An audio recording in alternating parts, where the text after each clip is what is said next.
Hi kids, Maximus here. This will be probably a little bit longer vid than I normally do, only because there's quite a few things I kind of wanted to cover. I promised you that I was going to do a bit of a vid with Mrs. Maximus. Unfortunately, Mrs. Maximus is terribly shy, and no amount of persuading her was ever going to get me in front of or get her in front of a video of any description.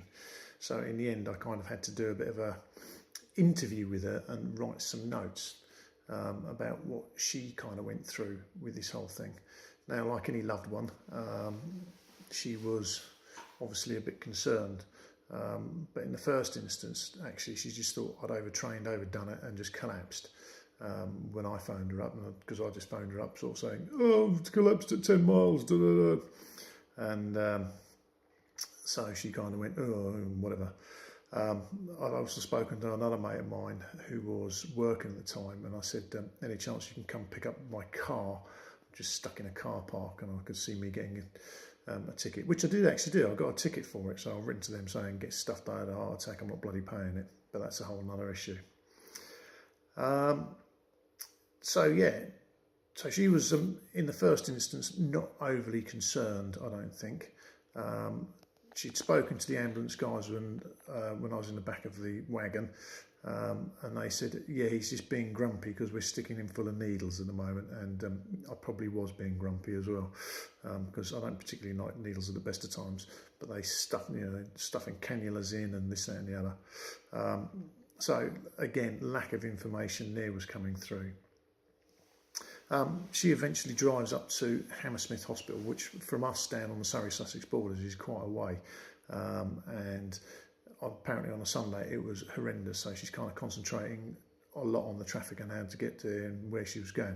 And actually it's next door to Wormwood Scrubs, and I'm sure she was probably thinking that actually I'd been banged up in the Scrubs and not the bloody hospital, which knowing me was a distinct possibility. But when she got to the hospital, that she she kind of went straight through, and she didn't actually see me until I kind of raised my head off the bed where they'd been operating me, and went, hello, I'm here. And she spoke to the consultant, who, what she said was actually said two words, or literally one sentence, going and pointed to a screen and sort of said, yeah, we put them some stents here, here and here, and didn't give her much more details. She, like me, works in emergency services, so we're kind of quite used to dealing with doctors and medics and everything else like that, and we can read the non-visual communications that people give. And I don't think she was that worried. There was nobody running around sticking paddles on me, and I hadn't gone into cardiac arrest or anything, and clearly I was just being noisy anyway.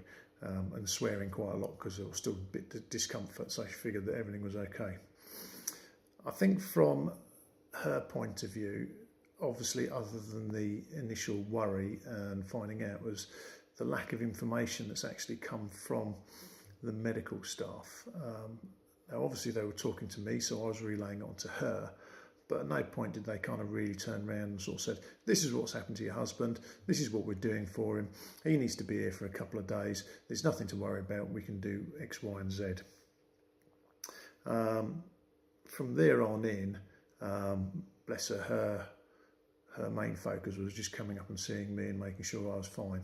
And like I say, from the Surrey-Sussex borders into Hammersmith for 3 days was a bit of a chore for her, so which I'll be eternally grateful, like we should all be when loved ones come and see you when you're stuffed up in a hospital away from home. So she's not been very communicative really as to what's actually her thoughts, but I think she realised that I was okay. I mean, going on from that, and my recent stint at Guildford Hospital, again, I don't think she was overly worried, but I think she was probably a bit more concerned as to why I'd been released so early from Hammersmith, as to, were they just freeing up a bed and everything else like that. My chest pains in between the bouts of hospital, was it angina? When we went to see my local GP, who I've previously discussed, was fairly dismissive, going, yeah, it's angina. So it's kind of quite difficult to find out from a loved one what they're going through. I don't think I actually ever want to say that, or terribly worried and everything else like that. I'm sure there are tears on her part, but she's never going to admit that to me. So, one thing she did say to me today, which I'm going to share with you, is that she's talking to a colleague, and this colleague of hers had told her about a study that they'd done with some army veterans who had come back from either Iraq or Afghanistan, who had lost limbs, and they'd kind of separated these the veterans into two groups. One group was told, yeah, this is it, you're going to be leaving the army, that's the end of it, what do you want to do, you can't do anything else, and whatever. And another group who were told, right, okay, you've lost a limb, you will be leaving the army, where do you want to go from here? And apparently the second group excelled everybody's expectations.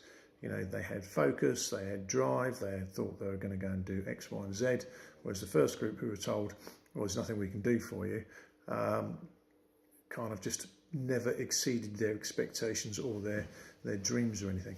And I think that's kind of really quite important for us, because all as athletes, be it at whatever level we are, we all say, I want to run another marathon, I want to run another 10K, I want to do 5K.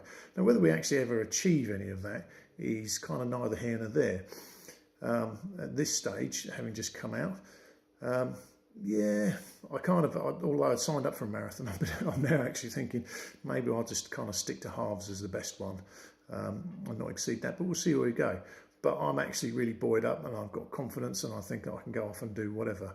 And the South Downs Marathon that I had entered on the 16th of June, I've just written to them and said, actually, can I just do the 10K, which I think is an achievable goal. After that, we'll see where we go. And if I can get into half marathons and stuff further along the line, albeit well and good. But I've not at any stage, I've not actually had anybody turn around to me and said, no, you can't do this, you're not going to be able to do that. That'll be for me to find out as I go down the journey. Or I might try on a marathon and go, well, you know what, I've got to half the way round, I'm not going to do it anymore. Or my chest is hurting, I don't feel like up to it, I don't think my training's going well enough, and we'll leave it at that. So really, I think for this particular episode, I think we all know how much a big part our loved ones play to our recovery. Mrs. M is forever sort of saying, don't do this, can't do that, there you go, have another salad. Annoying as it may be, it's our best interests they've got at heart, if you excuse the pun there. And I think that's, you know, we can all just resonate with that. So very grateful as I am to her, and I wouldn't be without her on this journey at all, because she come in, she's been an absolute rock, turned up when she said she was going to turn up, brought in the bits and pieces I needed at the hospital, come home, made me feel comfortable, and everything is good and going in the right direction at this moment in time. I think that's about it really for the moment. So I hope that's been of use to you. Obviously, you'll obviously have your own experiences and different loved ones act in different ways. Mrs. M is quite stoic about most things, and like I say, we work for the emergency services, and probably compared to some people, we've seen a great deal more, and we can kind of judge the reactions of other medical professionals and other emergency service professionals and kind of get an inkling into whatever. So I hope this has been useful to you today. I'm going to sign off for now, and hopefully I will be back. Well, not hopefully, I will be back with you shortly. And I think we'll do one outside tomorrow on a little walk with the dogs, and we'll see how we're going from there. And I'll talk to you a little bit about what the rehab people said about my exercise regime at this moment, which is what, now post 1.5 weeks stent fitting. So we'll see you tomorrow. Take care. Bye. Hi kids, Maximus here. Thursday morning. You tend to lose track of the days anyway when you're off work for this long, but that's no real bad thing. Couple of things this morning really. Good night's sleep, but I've got to say I was exhausted yesterday. I woke up this morning feeling like I'd had flu. I mean, body aching and everything. And I don't know whether that's a lack of caffeine or the drug, still getting used to the drugs or not, I'm not entirely sure. But get up, quick cup of coffee, have a mooch about, and everything's good. One thing I thought I'd bring to your attention, some of the drugs you take are blood thinners, like the aspirin and whatever else we're taking. And in this particular weather, because the beast from the east has definitely fallen here today, I'll see if I can't show you what my particularly unloved looking garden looks like, but there is definitely snow. Anyway, getting out and about on this, obviously you're going to need to keep warm. But if you're anything like me, you get a really runny nose and end up blowing your nose an awful lot. Now, one of the things I've noticed over the last few days is that actually I seem to be getting a bleeding nose. I did a bit of a quick Dr. Google, and yeah, the blood thinners obviously make everything just a little bit thinner, strangely enough, and whilst it's not running down the face, you do end up getting a bit of a sort of bloody tissue, if you like. Nothing to be alarmed about. It just kind of goes with the territory, unfortunately. So just be careful out there, but don't be too alarmed.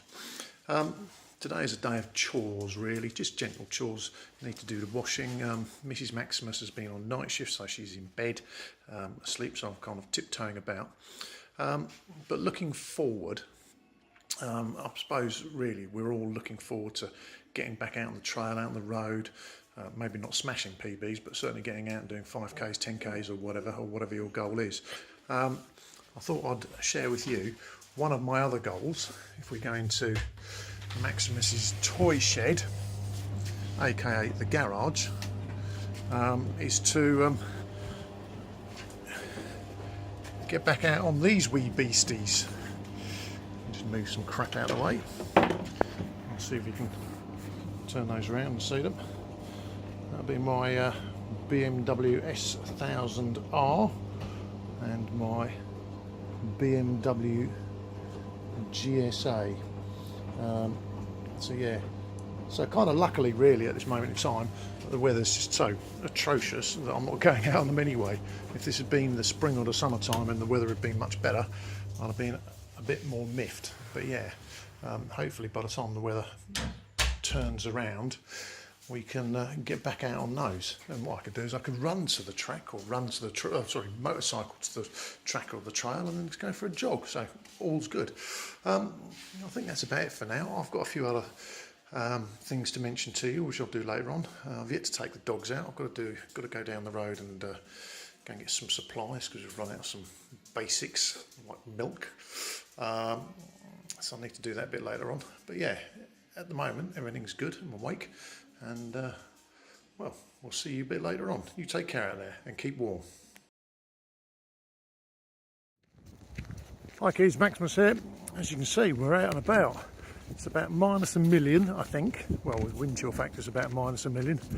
And taking the hounds for a walk. I don't know whether you can see them. There you go. How am I feeling? Feeling really good actually. No chest pains, nice brisk walk, not working up a sweat or anything else like that. Mind you, it'd be very difficult in this bloody weather. So yeah, so it's all good at the moment.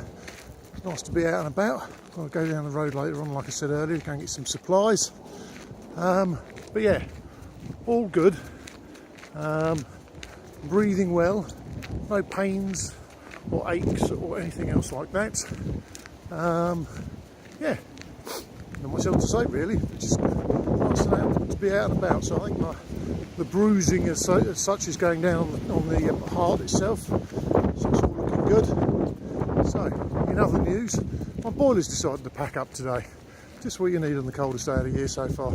But that's just goes to show, despite weathering a STEMI heart attack, open heart surgery, anything else like that, life goes on. So anyway, we'll catch you later kids, and I'll update you when I get a bit warmer. Cheers then, bye for now.